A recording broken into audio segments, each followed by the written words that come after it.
சிவபெருமானின் 63 நாயன்மார்களில் ஒருவர் அறிவட்டாயர் நாயனார்.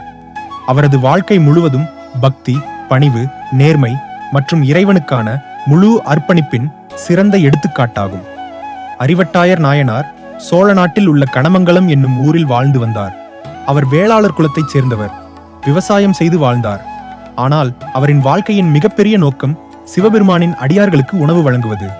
அவர் தினமும் தன் வயலில் விளைந்த நல்ல நெல், செந்நெல் அரிசி, செங்கீரை, மாவடு போன்றவற்றை சிவனடியார்களுக்கு அன்புடன் உணவாக வழங்குவார். சிவனடியார்களுக்கு செய்யும் சேவைதான் சிவபெருமானுக்கு செய்யும் பூஜை என்று நம்பினார். இவ்வாறு பல ஆண்டுகள் சென்றன. ஒரு நாள் அவருக்கு கடுமையான வறுமை வந்தது. வயலில் விளைச்சல் குறைந்தது. வீட்டில் உணவுக்கே கஷ்டம் ஏற்பட்டது. ஆனால் அவர் தன் விரதத்தை விடவில்லை. முதலில் சிவனடியார்களுக்கு உணவு, பிறகுதான் தமக்கு உணவு. இதுவே அவரது வாழ்க்கை நெறி.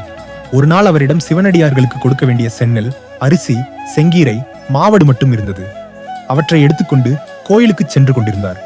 அப்போது கடும்பசி, பலவீனம் காரணமாக வழியிலேயே தடுமாறி கீழே விழுந்தார். அவரது கையில் இருந்த உணவுப் பொருட்கள் மண்ணில் சிதறின.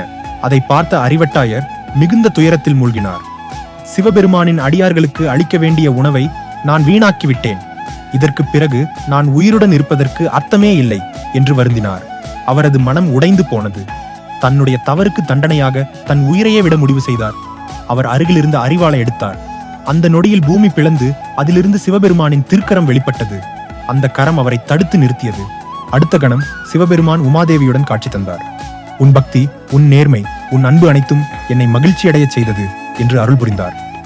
அறிவட்டாயர் நாயனார் சிவபெருமானின் திருவடியில் சேரும் பாக்கியம் பெற்றார். இந்த கதை நமக்கு சொல்லும் பாடம், உண்மையான பக்தி என்பது பொருள் அதிகம் இருக்கும் போது அல்ல, இல்லாத நிலையிலும் இறைவனை மறக்காமல் இருப்பது. சேவை செய்யும் மனமே இறைவனுக்கு மிகப்பெரிய காணிக்கை.